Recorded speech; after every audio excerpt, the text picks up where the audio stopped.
dari kelompok 2 biologi kelas 11 IPA 1. Pada kesempatan kali ini kami akan melaksanakan kegiatan wawancara Karang Taruna terkait pengaruh nafza terhadap sistem koordinasi. Di sini saya bersama anggota saya, bersama teman-teman saya. Saya sendiri Amal Nerandini dan ini Marcia Aureliana Agustin. Saya Walu Sefali. Saya Pradipta Yudhistira Kurniawan. Saya Rizky Rahmawati. Saya Bimi Rizky. Baik, perkenalkan saya adalah pewawancara Pradipta dan rekan saya Dian. dan berikut adalah narasumber yang akan kita tanya-tanya bernama Saya Nabila Nifasa Putri. kenalan. Oke, sekarang akan dimulai sesi tanya jawabnya. Apa yang kamu ketahui tentang narkoba?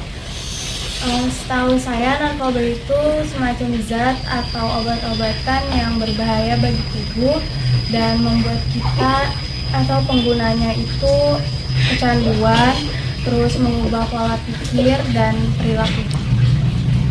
Baik, akan saya tanya pertanyaan kedua, yaitu mengapa kecanduan menjadi penyebab utama dari narkoba? Karena di dalam narkoba itu sendiri ada zat yang terkandung yang membuat kita tuh kalau misalkan penggunanya menggunakan narkoba itu ada sensasi yang bikin dia kayak senang atau apa gitu dan bisa bikin kayak ketagihan gitu. Jadi terus menerus. Baik, akan saya tanya pertanyaan ketiga, yaitu dari kalangan siapakah narkoba ini dapat digunakan? Biasanya sih remaja ya, soalnya remaja itu kan penasarannya tinggi banget dan apalagi sering banget kayak ada pengaruh dari budaya luar yang masuk ke Indonesia, terus jadinya remaja-remaja di Indonesia tuh ingin mencobanya. Oke, selanjutnya aku yang nanya ya Kak, apa saja jenis atau bentuk narkoba yang kakak ketahui? Yang aku tahu sih kayak ganja, terus sabu, ada heroin. Aku tahu ya itu doang. Oke, terima kasih kakak untuk menjawab pertanyaan kami. Oke, selanjutnya pertanyaan sesi kedua saya ditemani oleh teman saya yang bernama Saya Walu Sefali. dan narasumber kita yang bernama. Saya Fibradio Kusuma. Oke, terus, langsung saja ke pertanyaannya, yaitu bagaimana caranya ketika narkoba bekerja di dalam tubuh manusia? Ya, pertanyaan untuk menjawab pertanyaan kelima, narkoba itu masuknya itu ada tiga. Yang pertama itu melalui pernapasan, yang kedua itu melalui obat-obatan atau pencernaan, yang ketiga itu melalui suntikan. Nah, yang pertama itu bisa dengan kita hirup dan diserapnya itu di alveolus, dan dengan pencernaan itu diserapnya di usus halus. Kalau disuntikan itu langsung ke peredaran darah. Selanjutnya bagaimana upaya yang dilakukan untuk menghindari narkoba? Ya, dengan cara pertama wawasan anti narkoba dengan memberi kayak pengetahuan tentang narkoba itu. Nah, yang kedua bisa dengan temanannya ya dengan yang bagus, yang kita tidak menyalahgunakan ya seperti langsung ke narkobanya. Dan yang ketiga itu kalau ada masalah, kalau bisa jangan sedikit-sedikit, jangan sampai mendekati ke narkoba itu sendiri. Oke. Oke, pertanyaan selanjutnya saya akan lanjutkan.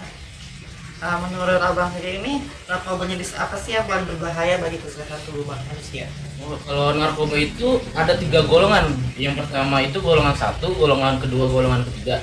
Yang golongan 1 itu misalnya itu seperti ganja, koka, ya sebagainya lah, yang sangat bisa untuk membuat kecanduan yang berefek lama sampai bisa membuat gejala-gejala yang sangat parah seperti kecanduan, misalnya seperti kehilangan kesadaran maupun bisa merusak saraf. Selanjutnya itu kayak mengapa sih kayak narkoba itu bisa berkembang pesat di Indonesia? Yang pertama itu, yang Indonesia itu kan negaranya negara kepulauan ya, negara kepulauan yang bisa dimasuki ya di mana saja. dengan cara gampang. Nah, pertama itu, yang kedua itu melalui anak mudanya yang sangat bisa kayak mungkin dikata lainnya dicekoki ataupun kayak diiming-iming akan narkoba ini. Yang ketiga itu pemerintahnya sendiri tidak mungkin peraturannya kurang terhadap narkoba ini sendiri. Pertanyaan selanjutnya, menurut abang sendiri nih, akibat dari penyalahgunaan narkoba itu apa sih? Ya, penyalahguna narkoba itu sangat banyak. Yang pertama itu hilangnya kesadaran sendiri pas sudah melakukannya. Yang kedua itu saraf-saraf mungkin terganggu, mungkin bisa putus atau sebagainya. Terus kayak kehilangan hasrat untuk sebagainya. Ya masih banyak lagi sih, yang sangat banyak. Oke, terima kasih. Oke, baiklah, kami akan melanjutkan sesi wawancara ketiga dengan saya Marsha dan saya Amel Dan saya Benny. dengan narasumber kami yang bernama Nabila Sabrina. Oke, baiklah, langsung saja ke pertanyaannya. Kapan sih masa rehabilitasi narkoba itu? Masa rehab itu tergantung sama yang penggunanya. Kalau penggunanya udah kecanduan banget, itu biasanya lama, kayak lebih lama daripada biasanya. Itu bisa kayak setahun lebih gitu. Dan masa rehab itu bertahap, jadi nggak bisa kayak langsung berhenti. Jadi bertahap turun sampai dia berhenti narkoba. Jadi nggak bisa langsung berhenti kayak gitu. Terus pertanyaannya selanjutnya, bagaimana dampak dan efeknya setelah mengkonsumsi narkoba? Efek dari mengkonsumsi narkoba itu tubuh akan kekurangan cairan. Nah, tubuh ini bakal kekurangan cairan. Dampaknya itu apa sih? Nah, dampaknya itu kita tubuh akan merasa kejang-kejang. Terus yang kedua merasa halusinasi. Yang ketiga itu perilakunya agresif. Nah, jika berkepanjangan dampaknya itu akan menyebabkan kerusakan otak pada saraf. Untuk yang pertanyaan selanjutnya, apakah narkoba itu mempunyai fungsi dalam bidang kedokteran? Dan jika punya fungsi itu apa fungsi itu? Menurut saya ada, karena seperti fungsi pada narkoba sendiri, dia itu pereda, dan peredanya itu berisik banget. Nah, kalau di bidang kedokteran itu digunakan untuk pereda pada saat kayak nyeri itu kan bisa dari kayak nyeri operasi. Nah, itu bisa dijadiin pereda. Untuk pertanyaan selanjutnya, kenapa narkoba itu bisa berbahaya banget bagi fungsi organ tubuh manusia? Karena di dalam narkoba itu mempunyai efek daya rehabilitas. Nah, itu kayak bikin seseorang itu kecanduan banget sama narkoba gitu. Jadi sangat berbahaya bagi tubuh.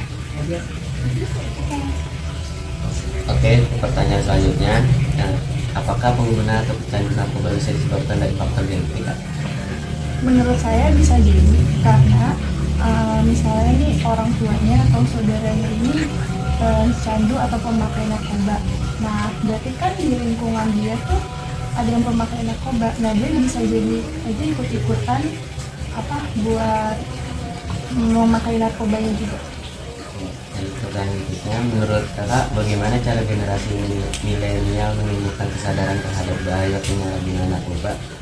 Menurut saya yang pertama itu kita mencari tahu dulu nih apa sih dampak dari narkoba.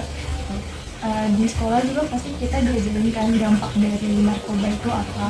Nah, dari situ kita tumbuh kesadaran kita buat menjauhi narkoba.